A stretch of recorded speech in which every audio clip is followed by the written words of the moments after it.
하나님 말씀 전하겠습니다. 이번 주에도 제가 책을 한 권 인용하면서 설교를 시작하려고 합니다. 지난주도 제가 책을 한 권 인용했는데 이번에도 책을 한 권 인용하면서 설교를 시작하려고 합니다. 이번에 제가 소개해드릴 책은 여러분이 잘 아시는 책입니다. 아마 여러분 가운데서도 읽으신 분도 많이 있을 겁니다. 바로 이 책입니다. 스티븐 카비가 쓴 성공하는 사람들의 7가지 습관. 저는 이 책을 읽으면서 이 책의 가장 중요한 주제는 우선순위다 이런 생각이 들어요. 한마디로 이 책의 주제는 중요한 것을 먼저 하라. First things first 이렇게 얘기할 수 있죠. 그러니까 스티븐 카비가 성공한 사람들 쫙 연구해 보니까 이 사람들은 어떻게 성공했는가? 열심히 해서 성공한 게 아니라 중요한 것을 먼저 했기 때문에 성공했다. 이게 이 책의 핵심 내용입니다. 자, 이 책을 이렇게 보게 되면은요, 우리가 쓰는 24시간의 시간을 4등분해서 우리에게 이렇게 나누어서 이렇게 소개해 줍니다. 긴급성과 중요성을 기준으로 해서 우리가 쓰는 시간을 4등분해서 이렇게 소개해 줍니다. 우리가 24시간 사용하는 게 이 4등분의 시간에 들어가죠. 제1영역은 긴급하면서 중요한 일이죠. 이것은 안 하면 금방 나쁜 결과가 나타나죠. 예를 들면 기한 내에 맞춰야 할 데드라인이 있는 일 있죠. 예를 들면 내일 시험이다. 다음 주까지 어떤 프로젝트를 내야 된다. 이런 건 반드시 해야 되잖아요. 또 친구가 다쳤다. 위기나 응급상. 이게 첫 번째 일입니다. 이거는 반드시 빨리빨리 해야 되겠죠. 두 번째 영역은 긴급하진 않아요. 그런데 중요한 일입니다. 예를 들면 인생의 목표를 정하고 가치를 정립하고 또 운동을 한다든지 독서를 해가지고 자기를 개발한다든지 좋은 강의를 듣는다든지 또 인간관계를 형성하는 것. 이게 두 번째 영역의 일입니다. 이것은 우리가 중요하기 때문에 계획을 잘 세워서 꾸준히 해야 됩니다. 세 번째 영역은 긴급하지만 중요하진 않은 게 세 번째 영역입니다. 중요하진 않지만 긴급한 일이죠. 그러니까 긴급한 일이에요. 근데 가만히 보면 사실은 중요하지 않은 일이에요. 예를 들면 중요하지 않은 전화, 만남, 다른 사람들에 일어난 사소한 일들, 이런 것들이죠. 이런 일들은 우리가 가능하면 좀 줄여가야 되고요. 여러분이 리더라면 이런 일은 자꾸 위임을 해야지 중요한 일을 할 수 있는 거죠. 세 번째는요, 긴급하지도 않고 중요하지도 않은 일이에요. 예를 들면 텔레비전을 본다든지 인터넷을 서핑한다든지 유튜브 본다든지 페이스북에 좋아요를 누른다든지 게임, 여러 가지 소일거리가 네 번째 영역의 일입니다. 그런데 이 사람들이 이 4개 영역 일을 어떻게 쓰느냐 하는 거죠. 여러분도 가만히 보시면 여러분의 24시간이 이 4개 영역의 일로 이렇게 거의 나눠질 겁니다. 근데 보통 사람들은 어떻게 시간을 보내냐면 1번을 제일 먼저 해요. 그 다음에 3번을 그 다음에 합니다. 3번을 해요. 그리고 힘드니까, 피곤하니까, 스트레스 받으니까 어디로 가요? 4번으로 가버려요. 4번을 그 다음에 하는 거예요. 그래서 그냥 텔레비전 보고 유튜브 보고 그렇게 시간을 또 보내는 겁니다. 자, 그러니까 사람들이 제일 안 하는 일이 어떤 영역의 일이에요? 이 영역, 제2 영역의 일을 가장 안 한다는 겁니다. 그런데 이 4가지 일 중에서 가장 중요한 일, 우리가 우선순위를 두고 시간을 투자할 일은 뭐냐면 바로 제2 영역의 일입니다. 성공하는 사람들의 중요한 특징은 제2 영역의 일을 우선순위를 두고 먼저 한다, 그런 얘기죠. 먼저 한다 이런 거죠. 중요한 일을 먼저 한다. 이것이 핵심이라는 겁니다. 근데 보통 사람들은요, 이 영역의 일은 중요하지만 긴급하지 않기 때문에 우선순위를 자꾸 뒤로 밀어버리는 거예요. 왜냐하면요, 여러분이 운동 오늘 안 한다고 해서 내일 갑자기 병드는 건 아니잖아요. 갑자기 몸이 허약해지는 건 아니잖아요. 그러니까 이건 뒤에 해야 되겠지 하고 자꾸 미룹니다. 운동은 언제부터? 내일부터. 다이어트는 언제부터? 내일부터. 이렇게 가는 거예요, 자꾸. 근데 운동을 우리가 장기간 안 하게 되면 어떤 일이 생깁니까? 몸에 문제가 생겨요. 회복할 수 없는 건강에 문제가 생길 수 있는 거죠.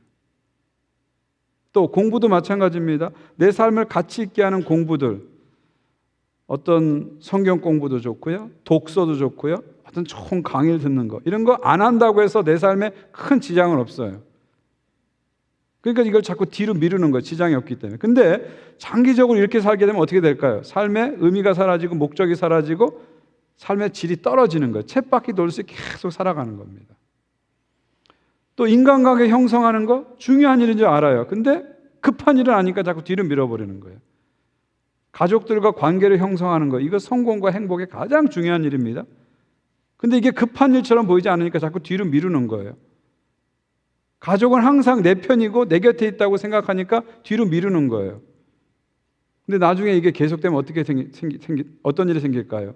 삶이 무너지고 가정이 무너지고 회복할 수 없는 단계까지 갈 수 있는 거죠. 그렇기 때문에 진짜 지혜로운 사람은 어떻게 하냐면 2번을 먼저 하는 거예요. 2번 일을 계획을 세워서 2번 영역 일을 제일 먼저 하는 거예요. 그리고 그것을 기준해서 1번, 3번, 그리고 4번을 하는 거예요. 그렇게 되면 어떻게 될까요? 1번, 3번, 4번의 일에 방향이 생기는 거죠. 질서가 생기는 거죠. 이렇게 하루하루를 살다 보면 삶이 알차게 사는 거죠. 그 알찬 삶이 하루하루 쌓이다 보면 그것이 성공이 되고 행복이 된다. 그런 얘기입니다. 제가 왜 이렇게 장황하게 길게 시간 관리에 대해서 얘기를 하냐 하면요. 이유는 딱 한 가지입니다. 이유는 딱 한 가지예요. 그것은 뭐냐면 여러분들이 말씀과 기도를 우선순위로 놓고 살아가는 삶을 살 수 있도록 권면하기 위해서 제가 이 말씀을 드리는 겁니다. 많은 사람들이 그래요. 나는 너무 바빠서 운동할 시간이 없습니다. 나는 너무 바빠서 성경 읽을 시간이 없어요. 나는 너무 바빠서 기도할 시간이 없어요. 그렇게 말해요. 근데 여러분 이건 틀린 말입니다. 어떻게 해야 되냐면요. 나는 너무 바빠서 먼저 운동합니다. 나는 너무 바빠서 먼저 성경 봅니다. 나는 너무 바빠서 먼저 기도합니다. 이렇게 가는 것이 진정으로 행복한 길이고 성공하는 길이고 제대로 믿음 생활하는 길이라는 거죠. 그러니까 말씀과 기도를 우선순위에 놓고 내 삶을 조정하면서 조절하면서 재구성하면서 살아가자. 그런 얘기입니다. 그런 얘기입니다. 우리가 지금 2040 비전의 시리즈를 다루고 있는데요. 우리 교회가 2040 비전의 핵심 뭡니까? 날마다 제자의 수가 늘어난 믿음의 공동체잖아요. 제자라는 것은 뭡니까? 추상적으로 얘기하면 안 됩니다. 구체적으로 얘기해야 돼요. 제자는 뭐냐면 주 예수 그리스도께서 선포하시고 성취하신 하나님 나라 복음을 정확히 이해하고 믿고 그 복음 안에서 하나님과 나와 바른 관계를 맺는 거예요. 그리고 나 자신과도 건강한 관계를 맺는 거예요. 그 다음에 이웃 사람들과도 건강한 관계를 맺는 거고 나가서 사회와 자연과도 건강한 관계를 맺는 거, 바른 관계를 맺는 사람이 제자입니다. 그리고 날마다의 삶 속에서 말씀과 기도를 통해서 하나님과 친밀한 교제를 나누는 사람이 제자입니다. 그리고 이것을 바탕으로 해서 매일의 삶에서 일상에서 일터에서 선교전 삶, 미셔널 라이프를 살아가는 사람이 제자다. 그렇게 말씀드릴 수 있어요. 그리고 그 중에서 가장 중요한 바탕이 되는 게 뭐냐면 말씀과 기도라는 거죠. 말씀과 기도라는 거죠. 제자의 삶에서 가장 중요한 것이 말씀과 기도다. 이 말씀과 기도가 제자의 삶을 살아가는데 가장 중요한 바탕이 되는 것입니다. 이 말씀과 기도라는 것은 그냥 종교적 의무를 얘기하는 게 아닙니다. 제가 말씀, 기도, 말씀 보세요, 기도하세요 이러면 사람들이 자꾸 이걸 종교적 의무를 이렇게 주는 것처럼 그렇게 생각하십니다. 종교적 의무를 드리는 거 아니고요. 이것은 여러분의 삶의 어떤 패턴을 바꾸라는 얘기예요. 패턴을 바꾸라는 겁니다. 이것은 여러분의 삶의 질을 높여주는 것이고 여러분의 삶을 좀 더 행복하게 가치 있게 만들어주는 일입니다. 말씀과 기도를 보는 것은 누구를 위한 일이 아니라 나를 위한 일이죠. 나를 행복하게 하는 가장 좋은 투자를 하는 것입니다. 그리고 내 인생을 업그레이드 시키는, 질을 높이는 가장 중요한 프로젝트다. 이렇게 말씀드릴 수 있습니다. 내년부터 우리 교회는 새로운 중요한 프로젝트를 하나 하려고 해요. 그것은 뭐냐면 전 교인이 창세기부터 계시록까지 말씀을 통독하고 묵상하는 시간을 가지려고 해요. 하루에 30분씩 투자해서 창세기부터 계시록까지 말씀을 통독하고 묵상하는 그런 프로젝트를 하려고 합니다. 지금까지 우리가 주로 2년 동안 쭉 통독을 했는데 이번에는 어떻게 하냐면 먼저 그 본문에 우리가 읽을 본문에 대해서 가장 기본적인 지시를 받습니다. 공부를 하는 거예요. 이 오늘 본문 무슨 내용인지 먼저 공부를 하고 그것을 바탕으로 해서 본문을 읽는 겁니다. 이게 한 15분 정도 걸립니다. 그리고 나서 그 본문 중에서 10절 안팎의 절수를 뽑아가지고 중요한 절수를 뽑아서 15분 동안 묵상하고 기도하는 거예요. 그러니까 하루에 30분 투자하시면 창세기부터 요한계시록까지 말씀을 통독하시고 묵상하게 되는 거죠. 지금까지 우리 교회 작년, 올해 한 300명 이상이 매년 성경을 읽어가고 있어요. 근데 이번에는 내년 2022년에는 그분들뿐만 아니라 전 교인이 다 했으면 좋겠어요. 적어도 주일 예배 나오는 모든 교인들이 다 했으면 좋겠어요. 그래서 여러분이 신청만 하시면 일단 들어오시면 다 하실 수 있도록 적어도 한 8, 90% 할 수 있도록 그렇게 프로그램을 딱 짜놨습니다. 원클릭으로 할 수 있도록 딱 짜놨어요. 한번 들어오시면 나가기가 힘들어요. 반드시 할 수밖에 없어요. 그렇게 압력을 받고 할 수 있도록 시스템을 만들어놨어요. 나는 지금까지 예수 믿고 크리스찬이라고 하고 10년 이상 20년 믿었는데도 성경을 한 번도 제대로 진지하게 읽고 묵상하지 못했다. 이런 분들은 이번 기회가 너무 잘 된 거예요. 지금까지 결심이 잘 안 되신 분들은 들어오십시오. 그러면 여러분이 매일 365일 하루에 30분을 투자해서 말씀을 깊이 읽고 묵상하는 그런 시간을 가지게 될 겁니다. 저는 여러분들이 다 좀 들어왔으면 좋겠어요. 11월 21일부터 우리가 신청을 받을 텐데요. 정말 기대하시라 개봉박도 꼭 들어오십시오. 함께해 주십시오. 자, 왜 말씀과 기도를 이렇게 강조하는가? 왜 말씀과 기도가 이렇게 중요한가? 이것을 제가 여러분하고 좀 나누려고 합니다. 말씀과 기도가 왜 중요한지를 여러분에게 좀 말씀드리려고 합니다. 자, 오늘 본문을 좀 들어가 보면 오늘 본문 디모데전서입니다. 디모데전서는 목회서신이라고 그러죠. 목회서신은 뭐예요? 목회에 대해서 쓴 편지입니다.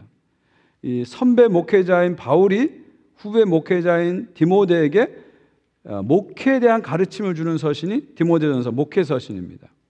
지금 디모데는 에베소 교회를 맡아가지고 담임 목회를 하고 있어요. 그런 디모데에게 선배 목회자인 바울이 일종의 목회 멘토링을 해주는 거예요. 목회 코치를 해주는 거예요. 그게 바로 디모데전서입니다. 자, 오늘 본문을 보게 되면 제일 먼저 바울은 교회 주변에 있는 이단에 대해서 얘기합니다. 1절을 보십시오. 그러나 성령이 밝히 말씀하시 후일에 어떤 사람들이 믿음에서 떠나 미혹하는 영과 귀신의 가르침을 따르려 하였으니, 이게 무슨 말이에요? 성령께서 분명하게 말씀하셨다는 거예요. 교회 주변에 이단 사이비가 일어날 거고 어떤 사람들은 쫓아갈 것이다, 그렇게 말씀하셨다는 거죠.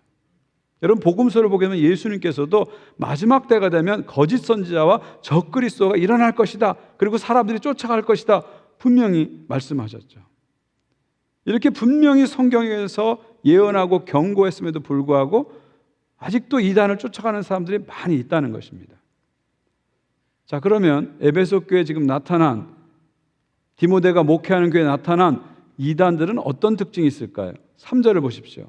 혼인을 금하고 어떤 음식물을 먹지 말아 할 터이나 음식물은 하나님이 지으신 바니 믿는 자들과 진리를 아는 자들이 감사함으로 받을 것이니라. 자, 여러분, 초대교회 이단이 참 많았어요. 지금도 교회 근처에 이단이 너무 많아요. 우리 영적인 분별이 필요합니다. 근데 초대교회도 이단이 많았어요. 근데 초대교회 이단을 크게 두 가지로 분리하면 하나는 유대주의고 하나는 영지주의입니다. 자, 유대주의는 뭐냐면 예수를 믿지만 동시에 율법도 지켜야 된다. 이게 유대주의입니다. 쉽게 말하면 너 세례도 받아야 되지만 할례도 받아야 구원받아. 이게 유대주의입니다. 어떤 외적인 종교 행위를 경건의 기준으로 삼고 신앙의 기준으로 삼고 구원의 기준으로 삼는 것, 이게 유대주의자들이죠. 또 하나 이단은 영지주의입니다. 영지주의. 이 영지주의는 플라톤 철학의 영향을 받은 거예요. 플라톤 철학은 이원론적인 철학이죠. 영은 선하고 고상하다. 대신 반대로 육은 악하고 저급하다, 이렇게 생각하는 거예요.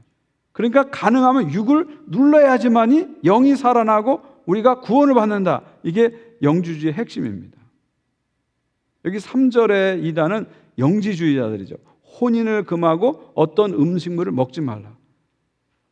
이 결혼하고 음식을 먹는 거 육체와 관련된 일이기 때문에 이런 일은 가능하면 하지 말라는 거예요.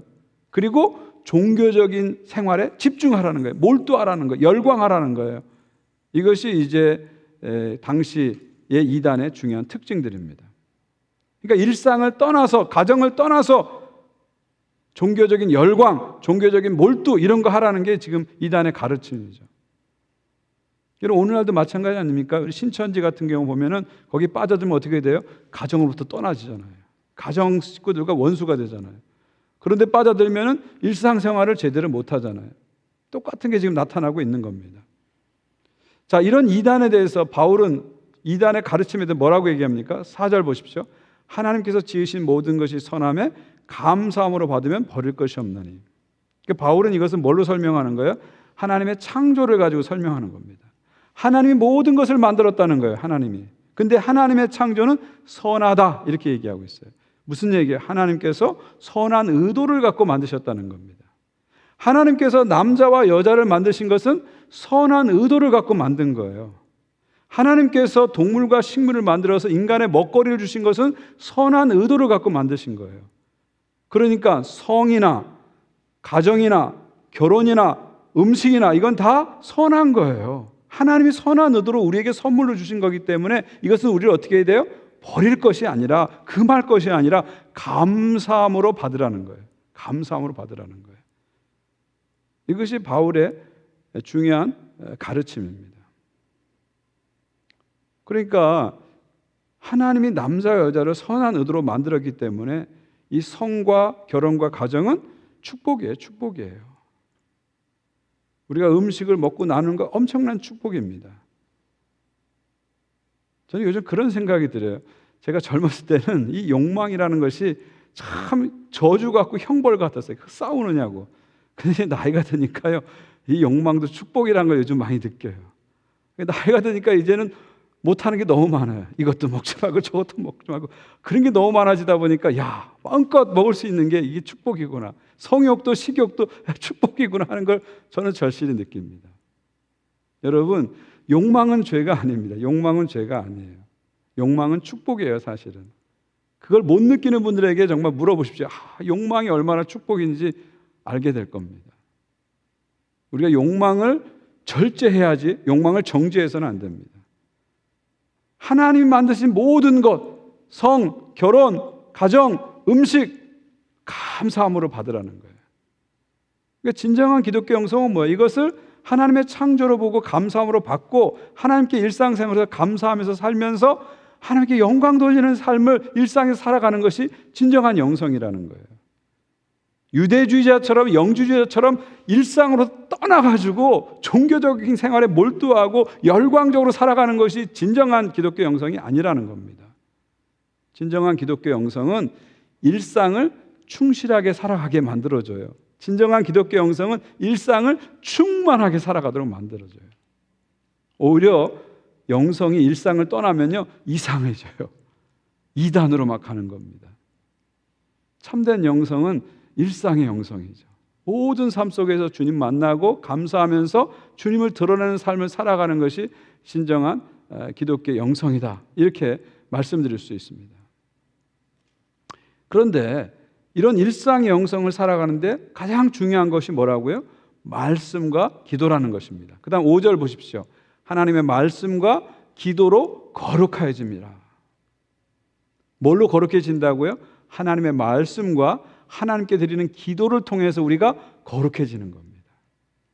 뭘 안 먹고 뭘 안 한다고 해서 거룩해지는 게 절대 아니에요. 이거 먹지 마, 저거 먹지 마. 그런 거 지킨다고 거룩해지는 게 아니라는 겁니다. 결혼하지 말고 독신으로 지내야 거룩해진다. 절대 그게 아니라는 겁니다. 하나님의 말씀과 하나님께 드리는 기도를 통해서, 말씀과 기도를 통해서 우리가 거룩해지는 거죠. 말씀과 기도는 우리에게 거북한 것이 아닙니다. 우리를 거룩하게 만드는 것이죠. 그러니까 말씀과 기도를 통해서 우리가 거룩해지기 때문에 말씀과 기도를 통해서 하나님께 나가는 겁니다. 그 일상의 영성이라는 게 뭐예요? 말씀과 기도를 통해서 하나님을 늘 만나고 하나님의 인도하심과 공급하심을 받고 그것을 통해서 일상의 삶 속에서 하나님의 거룩을 드러내는 삶을 사는 것이 중요한 영성이라는 것입니다. 그런 의미에서 말씀과 기도는 뺄래야 뗄 수 없는 아주 중요한 것이죠. 어떤 의미에서 이 믿음이라는 수레는요, 말씀과 기도라는 두 바퀴를 통해서, 이 수레바퀴를 통해서 하나님께 가는 거예요. 말씀과 기도는 하나님께 나가는 두 발이라고 보시면, 이 두 발을 통해서 우리는 하나님께 나가는 것입니다. 이 두 가지가 참 중요한 거예요. 말씀과 기도가 중요한 것이죠. 제가 그림 하나 보여드릴게요. 이 첫 번째 그림은요, 바퀴가 잘못된 거잖아요. 바퀴가 네모나요. 그러니까 앞에서 끌고 뒤에서 밀고 막 땀을 흘리고 하는데도 이 수레가 제대로 안 가요. 두 번째 그림은요, 수레바퀴를 바꿨습니다. 동그란 바퀴를 바꿨어요. 그러니까 잘 가요. 거기다가 성령의 바람까지 보니까 신나게 룰루랄 하면서 가는 겁니다. 여러분, 신앙이 바로 이런 거예요. 말씀과 기도의 바퀴를 통해서 우리 삶이 굴러가는 거예요. 신나게 굴러가는 거예요. 이게 신앙의 삶입니다. 많은 분들이 신앙이 여러분의 삶에 힘이 안 되고 짐이 되는 경우가 있어요. 가뜩이나 힘겨운 삶을 사는데 신앙이 어떤 짐으로 다가오는 분이 있어요. 그게 아닙니다. 신앙은 여러분의 인생의 짐이 아니라 힘이에요. 근데 자꾸 힘이 안 되고 짐이 되는가? 그 이유는 뭐냐면 신앙이 여러분의 삶을 끌고 가야 되는데 그게 아니고 여러분의 삶이 여러분의 신앙을 끌고 가는 거예요. 그러니까 신앙이 삶에 끌려다니다 보니까 이게 힘겹게 느껴지는 거예요.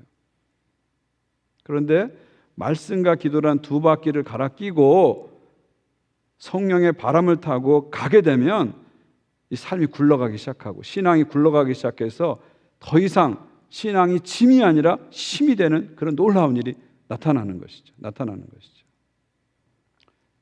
그러니까 여러분들이 신앙생활 오랫동안 하셨어도 자꾸 신앙이 힘이 아니고 짐으로 느껴진다면 뭘 점검해야 돼요? 여러분 바퀴를 좀 점검해 보셔야 돼요. 이 말씀의 바퀴, 기도의 바퀴가 제대로 지금 돌아가고 있는가 점검하셔야 돼요. 내가 오랫동안 신앙생활 했는데도 어떤 내면의 열매가 쌓이지 않고 외적으로 결과가 나타나지 않고 신앙생활이 계속 반복되는 쳇바퀴 도는 그런 신앙생활이라면 여러분의 바퀴를 좀 점검하셔야 돼요. 점검하셔서 말씀과 기도 바퀴가 제대로 가고 있는가 점검해 보셔야 돼요. 말씀과 기도의 두 바퀴가 제대로 돌아가기 시작하면은 신앙이 짐이 아니라 힘이 되고요. 삶이 내 신앙을 막 끌고 가는 게 아니라 신앙이 앞장서서 내 삶을 끌고 가니까 믿음이 삶의 위대한 힘이 되는 거죠. 이것이 우리 크리스찬의 삶인 것입니다. 우리 그리스도인들은 말씀으로 살아야 돼요. 예수님이 그러셨잖아요. 사람이 떡으로만 살 것이 아니라 뭘로 산다고요? 하나님 입에서 나오는 말씀으로 산다고 했잖아요. 빵으로 사는 것만 아니고요. 말씀으로 사는 거예요. 우리 삶이 힘든 것은 빵이 없어서 힘든 게 아니라 말씀이 없어서 힘들다는 거죠. 아모스 말씀 보세요. 양식이 없어 주림이 아니며 물이 없어 가람이 아니요 여호와의 말씀을 듣지 못한 기갈이라. 뭐 때문에 힘들다고요? 먹을 게 없어 힘든 게 아니고요. 마실 물이 없어 힘든 게 아니라 말씀이 없어서 힘들다는 거예요. 근데 우리는 이것을 모르고 자꾸 빵의 문제가 모든 게 빵의 문제에 답이 있다고 생각하고 자꾸 거기서 답을 찾으라 그러니까 답도 못 찾고 답답한 인생을 계속 사는 거예요. 근데 답은 어디 있다고요? 말씀에 있는 거예요.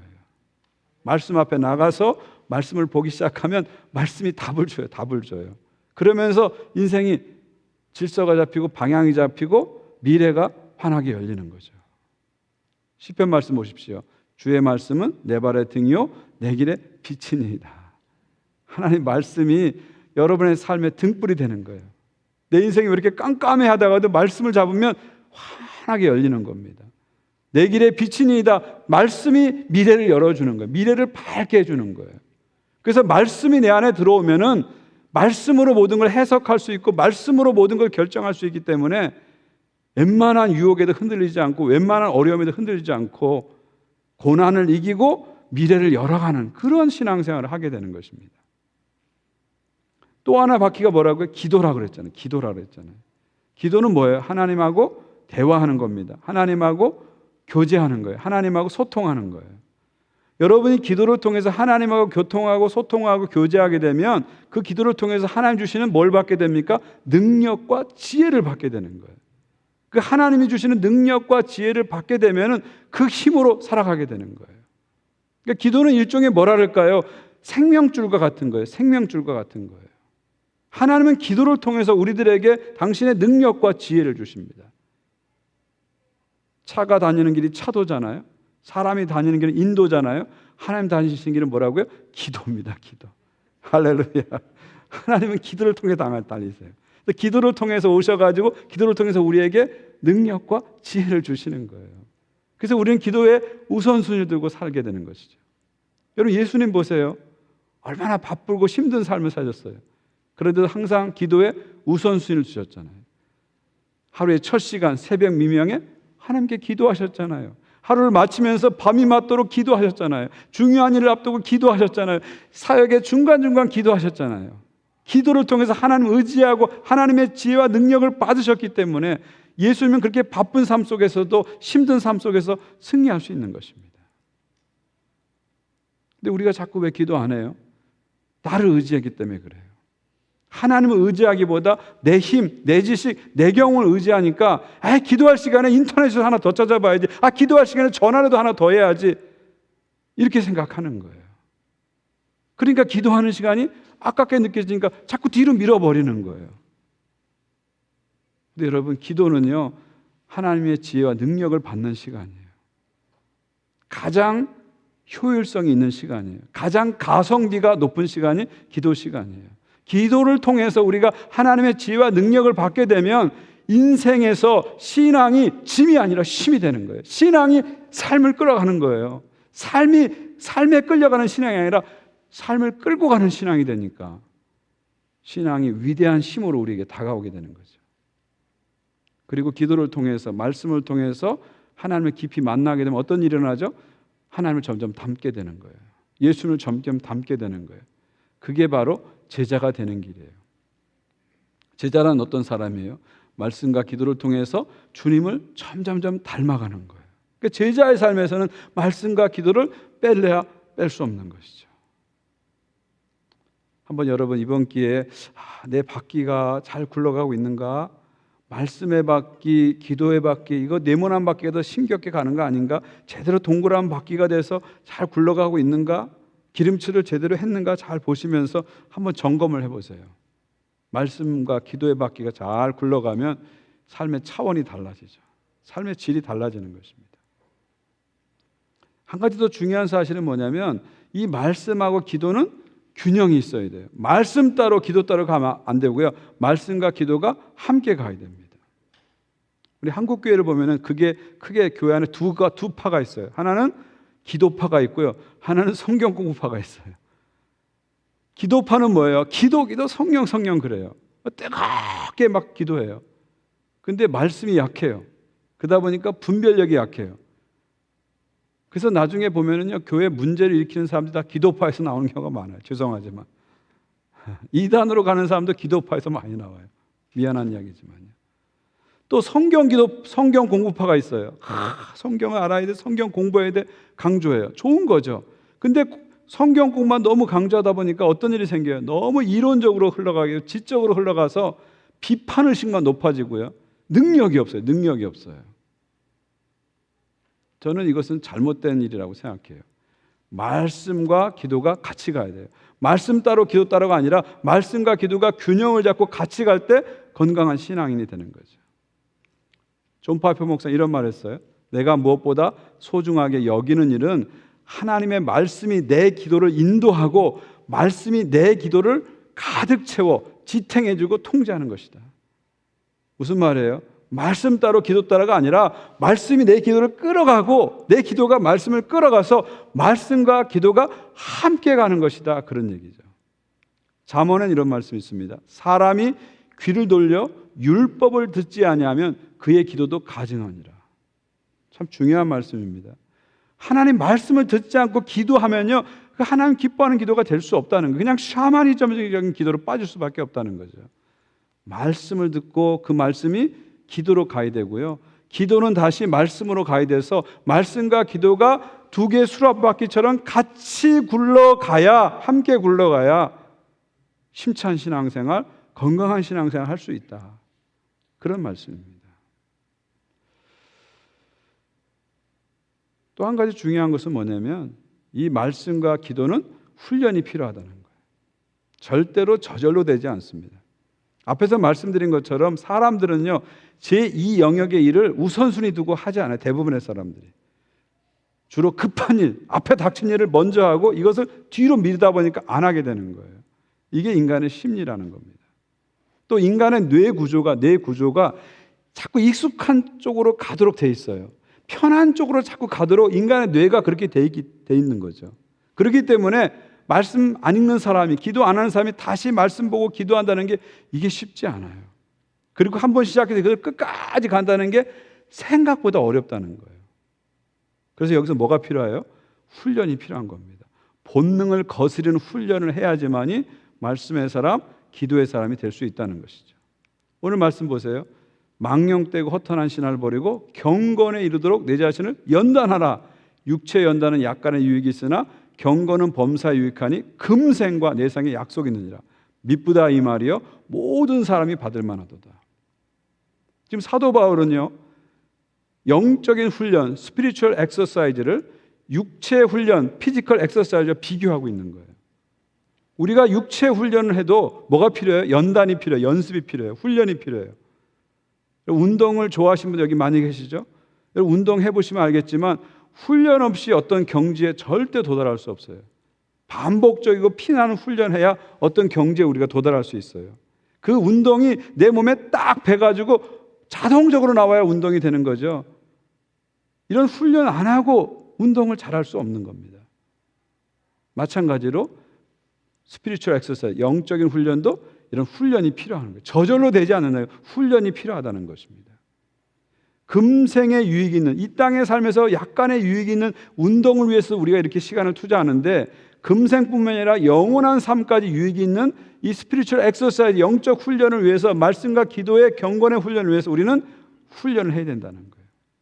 끊임없이 훈련해서 이것이 몸에 뵐 때까지, 몸에 들어올 때까지, 삶의 리듬으로 자리 잡힐 때까지 일정한 시간 훈련이 필요합니다. 그 훈련이 돼서 어느 단계가 딱 넘어가면 그 다음부터 자동으로 되는 거예요. 그리고 깊어지기 시작하는 거예요. 근데 많은 사람들이 그 훈련으로 가는 직전에서 다 그만두는 거예요.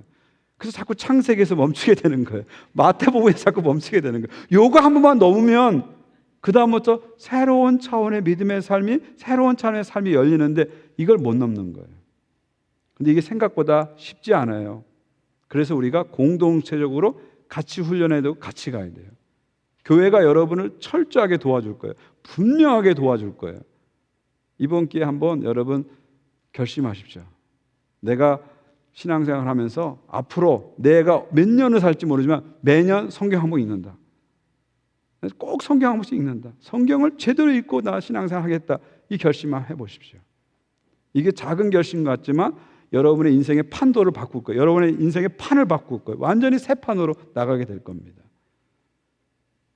저는 여러분들이 그런 일에 함께 동참해 주시기를 주의 이름으로 간절히 축원드립니다. 제가 이번에 코로나 2년 동안 겪으면서 정말 절실하게 깨달은 게 뭐냐면 우리가 지금까지 너무 외형적인 것에 너무 신경을 많이 썼어요. 외형적인 종교적 행위로 신앙생활 하려고 너무 그랬던 것 같아요. 보이는 건물이나 행사나 프로그램 이런 것으로 우리의 신앙을 지탱하려고 했던 것 같아요. 근데 이번에 코로나 겪고 나니까 이게 다 쓸모없는 것들이에요. 이게 중요한 게 아닙니다. 진짜 중요한 건 뭐예요? 외형적 종교 행위가 아니라 내재적 신앙생활이에요. 날마다 말씀과 기도 속에서 하나님과 친밀한 교제를 가지고 그 힘을 가지고 일상의 삶에서 성교적 삶을 살아가면 이거보다 중요한 게 없는 것입니다. 이런 훈련을 이제는 우리가 해야 됩니다. 이런 훈련 안 하면 코로나 앞에서 자꾸 무너지는 신앙이 되고 어려움 앞에서 무너지는 신앙이 되고 힘이 없는 신앙이 돼버리는 거죠. 저는 이번 기회에 우리가 다시 말씀과 기도로 돌아가서 말씀과 기도의 두 바퀴로 돌아가서 주님 앞에 나갈 수 있으면 좋겠어요. 그래서 제자의 삶으로 우리가 갔으면 좋겠습니다. 오직 말씀과 기도. 이게 종교개혁 정신 아닙니까? 오늘이 종교개혁 주일인데 이게 종교개혁 정신입니다. 오직 성경, 오직 믿음, 오직 은혜, 오직 하나님의 영광. 이게 종교개혁 정신의 핵심입니다. 다시 코로나를 겪으면서 비본질적인 걸 자꾸 떨어버리고 신앙의 알짬으로, 신앙의 본질로, 핵심으로 돌아가서 말씀과 기도의 삶을 통해서 제자의 삶을 살아가는 여러분 모두가 되시기를 주의 이름으로 축원드립니다. 우리 함께 찬양하기 원합니다. 오늘 함께 부를 찬양, 주님과 함께하는 이 고요한 시간입니다. 주님과 함께하는 이 고요한 시간, 이 시간보다 중요한 게 어디 있겠어요? 말씀과 기도로 가지는 주님과의 고요한 시간, 이 quiet time, 큐티만큼 중요한 게 어디 있겠습니까? 우리 이 시간을 회복해야 됩니다. 여러분의 삶의 first and best time을 하나님께 드리십시오. 그러면 하나님께서 여러분을 best way로 인도하실 것입니다. 여러분 시간의 first best를 하나님께 드리시면 하나님께서 반드시 여러분의 삶을 best life로 만들어 가실 것입니다.